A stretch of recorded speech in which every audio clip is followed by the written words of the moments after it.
Êxodo capítulo 9, quinta praga, pestes nos animais. Disse o Senhor a Moisés: apresenta-te a Faraó e dize-lhe: assim diz o Senhor, o Deus dos Hebreus: deixa ir o meu povo para que me sirva. Porque se recusares deixá-los ir, e ainda por força os detiveres, eis que a mão do Senhor será sobre o teu rebanho, que está no campo, sobre os cavalos, sobre os jumentos e sobre os camelos, sobre o gado e sobre as ovelhas, com pestilência gravíssima.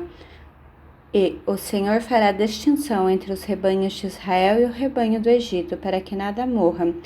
De tudo o que pertence aos filhos de Israel, o Senhor designou certo tempo, dizendo: amanhã fará o Senhor isto na terra. E o Senhor o fez no dia seguinte, e todo o rebanho dos egípcios morreu. Porém, do rebanho dos israelitas não morreu nenhum.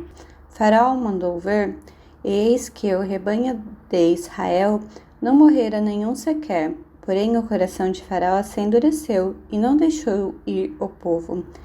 Sexta praga, úlceras. Então disse o Senhor a Moisés e a Arão: apanhai nas mãos cheias de cinzas de forno, e Moisés atire-a para o céu diante de Faraó. Ela se tornará em pó miúdo sobre a terra do Egito, e se tornará em tumores que se arrebentem em úlceras nos homens e nos animais por toda a terra do Egito. Eles tomaram as cinzas de forno e se apresentaram a Faraó. Moisés atirou para o céu, e ela se tornou em tumores que se arrebentavam em úlceras nos homens e nos animais, de maneira que os magos não podiam permanecer diante de Moisés por causa dos tumores, porque havia tumores nos magos e em todos os egípcios. Porém o Senhor endureceu o coração de Faraó, e este não os ouviu, como o Senhor tinha dito a Moisés. Sétima praga, chuva de pedras. Diz o Senhor a Moisés: levanta-te pela manhã cedo, apresenta-te a Faraó e dize-lhes: assim diz o Senhor, o Deus dos Hebreus: deixe ir o meu povo para que me sirva, pois esta vez enviarei todas as minhas pragas sobre o teu coração, sobre os teus oficiais, sobre o teu povo, para que saibas que não há quem me seja semelhante em toda a terra. Pois já eu poderia ter estendido a mão para te ferir, a ti e o teu povo, com pestilências, e terias sido cortados da terra, mas deveras para isso te mantido, a fim de mostrar-te o meu poder, e para que seja o meu nome anunciado em toda a terra. Ainda te levantas contra o meu povo, para não deixá-los ir? Eis que, amanhã, por este tempo, farei cair uma grave chuva de pedras, como nunca houve no Egito, desde o dia em que foi fundado até hoje.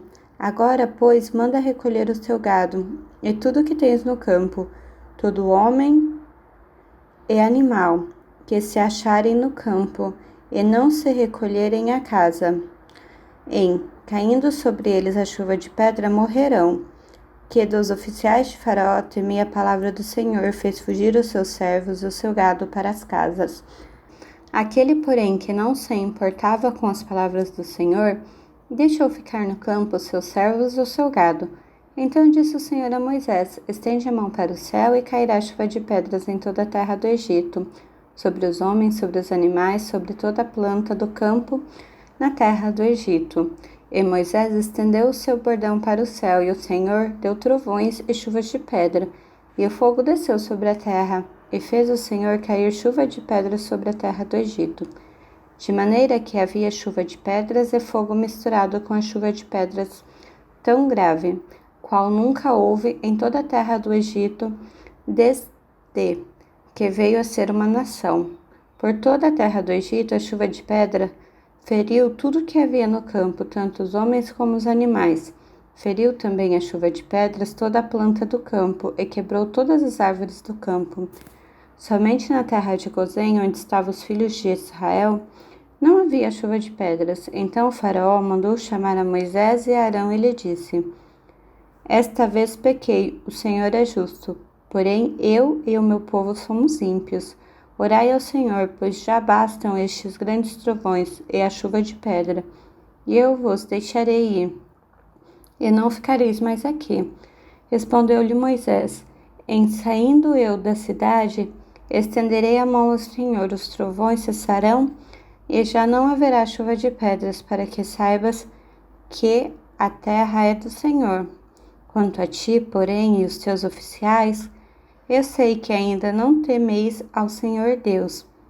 O linho e a cevada foram feridos, pois a cevada já estava na espiga e o linho em flor, porém o trigo e o centeio não sofreram dano, porque ainda não haviam nascidos. Saiu, pois, Moisés da presença do faraó e da cidade, e estendeu a mão ao Senhor. Cessaram os trovões e as chuvas de pedras. Ele tornou a pecar e endureceu o coração, ele e os seus oficiais. E assim Faraó, de coração endurecido, não deixou ir os filhos de Israel, como o Senhor tinha dito a Moisés.